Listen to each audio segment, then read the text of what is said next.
Sur France 24, bienvenue dans cette édition. Direction pour commencer la Gironde où la situation continue ce matin à se dégrader. La sécheresse de l'air, le vent sensible et des températures proches de 40 degrés. Voilà, incendie attisé par les fortes chaleurs du moment. De nombreux records des températures pourraient être battus cette semaine avec un nouvel épisode de canicule.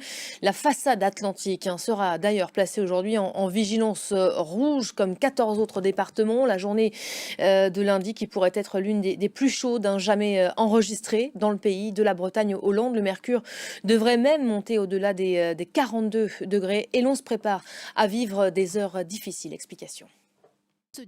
Et ce n'est pas seulement la France qui affronte cette nouvelle vague de chaleur. Toute l'Europe occidentale est aujourd'hui touchée. Le Sud, bien sûr, l'Espagne ou encore le Portugal, mais aussi des pays du Nord d'ordinaire plus épargnés.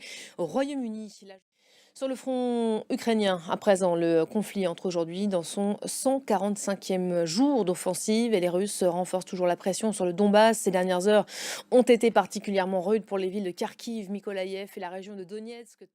Et c'est dans ce contexte que les ministres européens des Affaires étrangères envisagent aujourd'hui de durcir à Bruxelles les sanctions contre Moscou. La réflexion va porter aujourd'hui sur deux propositions de la Commission européenne, dont la dépendance énergétique est également au cœur de toutes les préoccupations. Emmanuel Macron reçoit aujourd'hui pour sa première visite officielle le président des Émirats arabes unis, Mohamed Ben Zayed Al Nahyan. Les Français et cette séquence très attendue cet après-midi à l'Assemblée nationale, projet phare de l'été, le pacte. On en vient à ce procès qui s'ouvre aujourd'hui en Floride, le procès de la fusillade de Parkland, avec dans le box attendu Nicolas Cruz, 23 ans, auteur présumé de la fusillade qui avait fait 17 morts et 15 blessés dans un lycée de la ville il y a 4 ans maintenant. Il pourrait être condamné à la prison à vie, voire même à la peine de mort.